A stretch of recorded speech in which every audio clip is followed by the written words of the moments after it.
Olá, vamos apresentar o resumo simples Linguagem Regional de Campos dos Goytacazes e Práticas de Ensino-Aprendizagem, em busca da superação do preconceito linguístico. Eu sou Gustavo Landim Sofiati, graduado em História, mestre em Políticas Sociais, professor de Sociologia do IFE Campus Guarulhos e da área de Ciências Sociais do curso de Pedagogia do ISEPAM. Este resumo foi desenvolvido com Ana Laura Gomes Brandão Ribeiro Monteiro, Clarissa Pereira de Oliveira, Karen dos Santos Chagas e Samara dos Santos Nascimento Balbino, todas graduandas de Pedagogia do ISEPAM. A história de Campos dos Goytacazes remonta ao período de divisão e ocupação das capitanias hereditárias no Brasil Colônia, no início do século XVI, quando parte do território do atual município se situava na capitania de São Tomé. Em grande medida por esse motivo, Campos conserva, até hoje, um vocabulário formado por palavras que foram plantadas pelos portugueses, que fundaram os primeiros núcleos de civilização na região, segundo palavras do linguista Alano Barcelos em seu livro A Linguagem da Baixada Goytacá. Como capitania, vila e depois cidade, Campos sempre foi distante de grandes centros urbanos, mesmo o Rio de Janeiro, por muito tempo capital do Brasil. Isso contribuiu para a fixação de certas particularidades no linguajar local, que é, antes de tudo, tributário do português arcaico, como demonstra o uso de palavras como delir. Pronunciado como algo próximo ao sotaque português, como dilir, este verbo é sinônimo de dissolver, desfazer, desbotar, significando ainda fazer desaparecer, apagar, extinguir. É muito usado em relação à comida em cozimento que passa do ponto e se desfaz. Além de arcaísmos, o linguajar utilizado em Campos é também marcado por corruptelas. Usa-se, por exemplo, pocar ao invés de espocar, sinônimo de estourar. Algumas dessas corruptelas são particularidades de Campos, mas ainda há as que têm ocorrência em outras regiões do Brasil. É o caso de cabrunco, usado nessa forma como xingamento ou interjeição. Corruptela de carbúnculo, doença infecciosa que atinge seres humanos e animais, em especial o gado.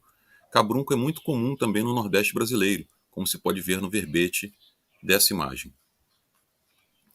Esses são apenas alguns exemplos das características do linguajar campista.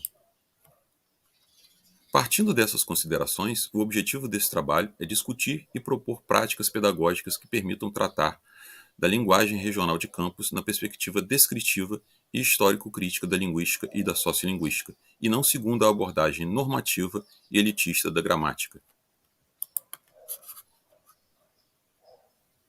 Como metodologia, propusemos uma revisão bibliográfica do tema, e para isso foram selecionados trabalhos sobre a linguagem regional e sobre o preconceito linguístico.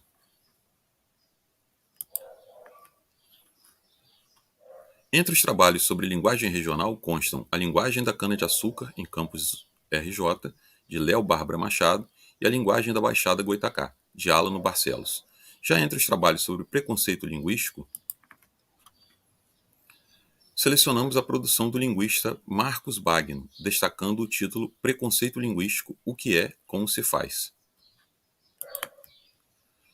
A expectativa é que essa metodologia por nós adotada tenha como resultado o planejamento de práticas que permitam a educadoras e educadores demonstrar a alunas e alunos da educação básica a possibilidade de compreender a diversidade linguística, não como problema, mas como possibilidade de uso conforme as circunstâncias de interação social.